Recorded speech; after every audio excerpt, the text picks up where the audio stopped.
प्रिय विद्यार्थियों, राजनीति विज्ञान की कक्षा में आप सभी का स्वागत है। आज के इस वीडियो लेक्चर में हम एक बहुत ही महत्वपूर्ण एवं रोचक विषय का अध्ययन करेंगे और महत्वपूर्ण विषय है राज्य की उत्पत्ति से संबंधित सामाजिक समझौते का सिद्धांत। सामाजिक समझौते का सिद्धांत, उत्पत्ति कैसे हुई, इसकी प्रमुख विद्वान कौन कौन से हैं, मानव स्वभाव के बारे में, प्राकृतिक अवस्था के बारे में, सामाजिक समझौते के कारणों के बारे में, राज्य की प्रकृति के बारे में, समझौते की प्रकृति के बारे में, ये सभी पॉइंट्स हमने पिछले लेक्चर में अध्ययन किए थे। आज के इस वीडियो लेक्चर में हम डिस्कस करेंगे कि सामाजिक समझौता सिद्धांत में क्या क्या कमियां हैं, क्या क्या दोष है, भिन्न विद्वानों ने इस सिद्धांत की कैसे आलोचना की है, कैसे दोषों को निकाला है, कौन सी कमियां हैं इस सिद्धांत में। तो आइए आज के इस वीडियो लेक्चर में सामाजिक समझौते के सिद्धांत की आलोचनात्मक व्याख्या का अध्ययन करते हैं। इसमें कोई दो राय नहीं है कि सामाजिक समझौते का सिद्धांत राज्य की उत्पत्ति से संबंधित एक महत्वपूर्ण सिद्धांत है। थॉमस होब्स, जॉन लॉक और रूसो तीनों विद्वानों ने इसका गहराई से अध्ययन किया है, लेकिन कुछ आधुनिक राजनीतिक चिंतक मानते हैं कि सामाजिक समझौते का सिद्धांत राज्य की उत्पत्ति के अनुकूल नहीं है। राज्य की उत्पत्ति के संबंध में यह सिद्धांत सही व्याख्या नहीं करता है। आलोचक मानते हैं कि इतिहास में ऐसा कोई प्रमाण नहीं मिलता जिसमें बिना राजनीतिक चेतना की व्यक्ति प्राकृतिक अवस्था में रहकर राज्य की स्थापना करते। तीनों विद्वान मानते हैं कि राज्य के निर्माण से पूर्व व्यक्ति प्राकृतिक अवस्था में रहता था, लेकिन आलोचक मानते हैं कि जब व्यक्ति के अंदर राजनीतिक चेतना ही नहीं है तो राज्य की उत्पत्ति से पहले वो कैसे प्राकृतिक अवस्था में रहता था। इतिहास में इसका कोई प्रमाण नहीं मिलता। आलोचक यही मानते हैं कि अन्य सामाजिक संस्थाओं की तरह राज्य भी एक सामाजिक संस्था है जिसका धीरे धीरे विकास हो। राज्य भी परिवार की तरह, क्लब की तरह, चर्च की तरह एक सामाजिक संस्था है और इसका एकदम से विकास नहीं हुआ है, धीरे धीरे विकास हुआ है। तो लोगों के बीच सामाजिक समझौता हुआ, अंडरस्टैंडिंग हुई, राजनीतिक समझौता हुआ। यह बात वर्तमान राजनीतिक चिंतकों के समझ से परे है। आलोचक ये मानते हैं कि प्राकृतिक अवस्था में लोगों को अधिकार कैसे प्राप्त हो सकते हैं जब राज्य अस्तित्व में ही नहीं था। थॉमस होब्स, जॉन लॉक और रूसो तीनों विद्वान मानते हैं कि राज्य के अस्तित्व से पहले मनुष्य प्राकृतिक अवस्था में रहता था। आलोचक मानते हैं कि जब राज्य अस्तित्व में नहीं था तो प्राकृतिक अवस्था में लोग सुखी कैसे रह सकते हैं, राजनीतिक अधिकारों की मांग कैसे कर सकते हैं। राज्य जब अस्तित्व में ही नहीं था तो ये सारी चीज़ें जो है बेमानी है। इन सारी चीज़ों का कोई आधार नहीं है, तर्कहीन है, अप्रासंगिक है। सामाजिक समझौते के आलोचक मानते हैं कि अगर प्राकृतिक अवस्था में व्यक्ति का जीवन सुखी था तो राज्य निर्माण की आवश्यकता ही नहीं होती। जो लोग कहते हैं कि व्यक्ति का जीवन सुखी था, बिना सरकार या शक्तिशाली संस्था के लोगों का आपस में समझौता कैसे कर लिया। ये भी एक महत्वपूर्ण आलोचना है कि समझौता कैसे हुआ जब सरकार ही नहीं थी, कोई शक्तिशाली संस्था ही नहीं थी, तो लोगों ने परस्पर कैसे समझौता किया और किस संस्था के द्वारा लागू किया गया। ये सारी बातें जो है निराधार है, निरर्थक है। आलोचक यही मानते हैं कि समझौता उन्हीं लोगों पर लागू होता है जो इसमें शामिल थे, आने वाली पीढ़ियों पर नहीं। यह थॉमस होब्स, लॉक, रूसो तीनों विद्वान मानते हैं कि मनुष्य प्राकृतिक अवस्था में रहता था, उसके बाद राजनीतिक चेतना आई या लोगों के बीच जो है जब सभ्यता तो ही तो धन संपदा को लेकर तनाव टकरा हुआ और उसको दूर करने के लिए लोगों ने परस्पर समझौता किया और वो समझौता उस समय के ही लोगों पर लागू होना चाहिए, आने वाली पीढ़ियों पर वो लागू नहीं होना चाहिए, क्योंकि आने वाली पीढ़ियों ने इस तरह का कोई आपस में समझौता नहीं किया।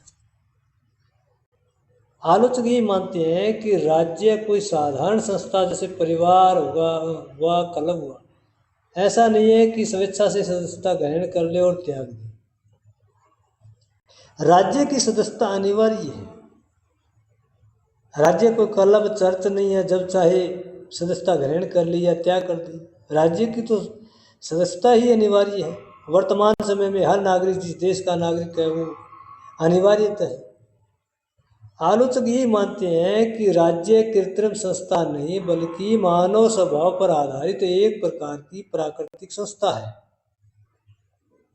मनुष्य के स्वभाव पर आधारित एक प्राकृतिक संस्था है। तो आलोचक जो है इसको कृत्रिम संस्था नहीं मानते, इसलिए भी इस सिद्धांत की एक आलोचना मानी जाती है। इसके साथ साथ जो है राज्य के संबंध में विभिन्न विद्वानों ने अपने अपने तरीके से इसकी आलोचना की है।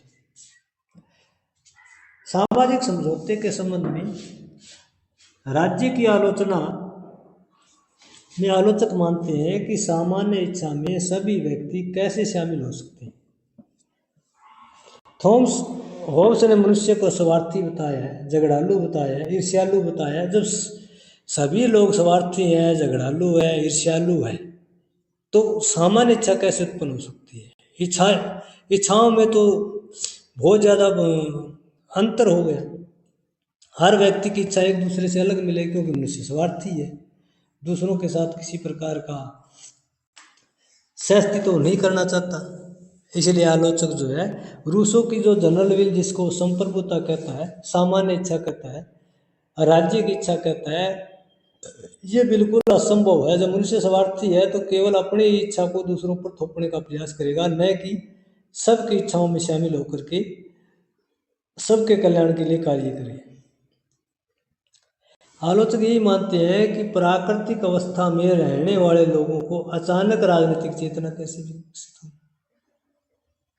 थॉमस होब्स, जॉन लॉक और रूसो मानते हैं कि प्राकृतिक अवस्था में व्यक्ति सुखी में था, कुछ असुविधाएं थी जिनको दूर करने के लिए राज्य रूपी संस्था का जन्म हुआ।